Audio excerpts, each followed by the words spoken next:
In this video, I'll be going over the 7-step process of buying a property on the Big Island of Hawaii. Once you've decided that you want to buy a property and you're looking around on Zillow, you're shopping for just the right house, the first thing you're going to want to do is hire a realtor. Now, before I continue, let me address a commonly asked question. Can I buy a property without a realtor? Absolutely. You can do so if you want to. That being said, I do want to mention that doing it by yourself is a little bit more risky because the chances of you missing something in one of the contracts increases. And also, if you get into a situation where there's a multiple offer situation, the realtor on the seller's side is more likely to go with a represented client instead of an unrepresented one. Another thing to consider is that the buyer agent's commission is paid for by the seller. So really, you're not actually saving much money by not using a realtor when you're purchasing a home. Now, if you own a house and you're selling it, that's a whole different story. You would save money by selling it yourself without a realtor. Of course, there's other challenges involved with that, but it's definitely possible and there's plenty of people out there that do it. And now that I've disclosed all of that, let me tell you my opinion. I think that for the majority of people, it's worth it to hire a real estate agent. If you've ever bought a house before, you know how stressful it can be. And if you don't have a realtor, then you're doing all the paperwork yourself as well, which adds a lot more stress to that. Some people can handle that just fine, but the majority of people are gonna have a really hard time. I totally got sidetracked with that conversation, so let me get back on track. How to select the right real estate agent.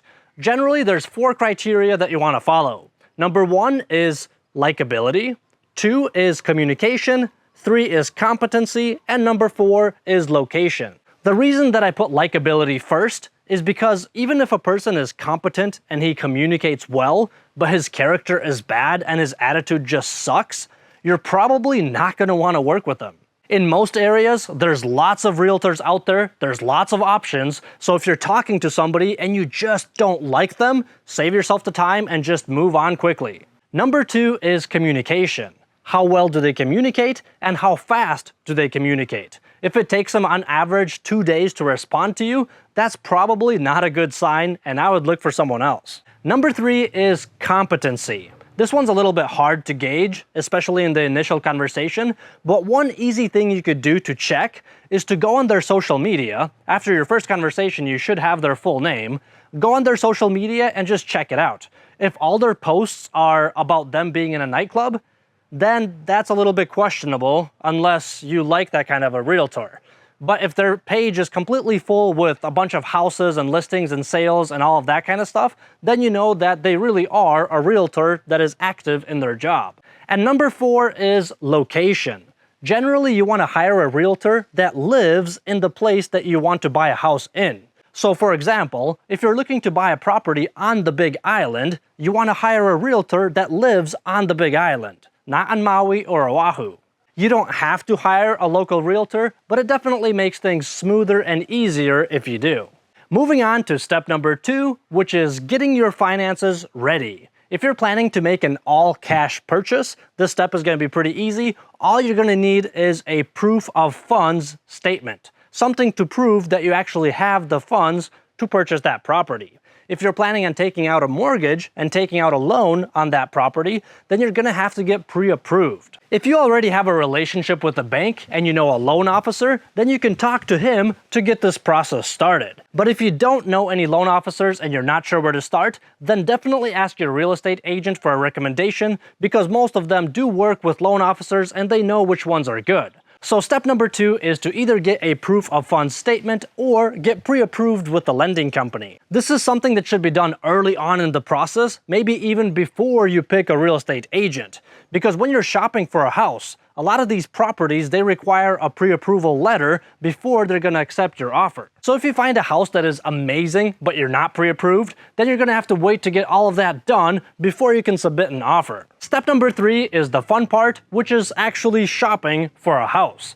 The realtor is gonna ask you what is your search criteria, what do you want in your ideal house, how many bedrooms, How big does it have to be? Do you want a garage? Do you want an ocean view? And etc. After you get the search criteria squared away, then you can start shopping online, and if you find something you really like, you can go and view it, either virtually if you're not on the island, or in person. In order to go tour any homes, you do have to have a real estate agent present. So your real estate agent is going to be responsible for setting up all the appointments and going there with you to take a look at the house. Step number 4 is to submit an offer. Once you find a place that you really like, you talk to your realtor and you submit an offer. One thing to keep in mind is that it's not always about the price. Aside from the price, the seller is also going to look at the closing timelines. They're also going to look at the amount of time you're asking for inspections, how much credits you're asking for repairs and other things like that. And also they're going to just look at how clean and organized your offer is. If you have a realtor, it should be nice and clean.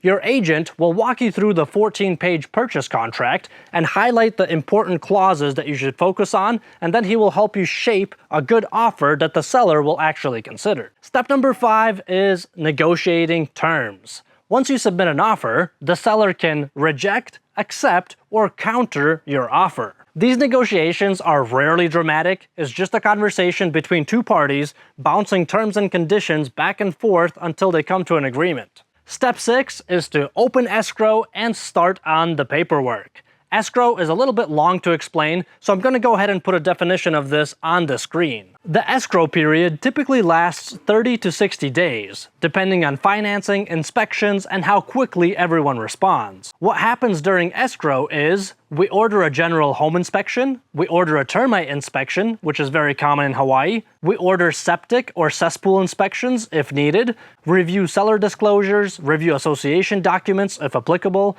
verify permits and property records, and confirm that the title is clean and transferable. Also, your lender finalizes the loan terms, the escrow office prepares the title work and the transfer documents, and your agent keeps track of all the different timelines to make sure that everything is completed on time. Now, if during this whole process, an inspection reveals that there's a problem with the house, this opens the door to renegotiations. You can ask the seller for repair credits, which is basically money to do the repairs that are needed, or you can ask the seller to do the repairs before you're going to purchase that property. And of course, if it's something really big that is wrong with the house, then you can always walk away from that deal. Number 7 is the closing process. You're going to wire your final deposit, you're going to sign the final paperwork, and the lender is also going to release the funds to the seller. And the very last thing you're going to do before everything is completely transferred over to you is a final walkthrough.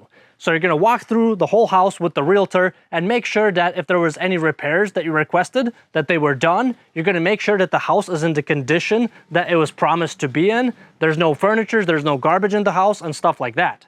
After you walk through the whole house, you confirm that everything is good, then you are completely done, and the realtor, either that same day or in a couple days, will be able to hand you the keys to your brand new house. And those were all the steps to buying a house. If you have any questions, let me know in the comments. And as usual, if you're looking to buy or sell property on the Big Island, look no further. Reach out to me and I'll help you find the best deal possible. All my contact info is in the video description.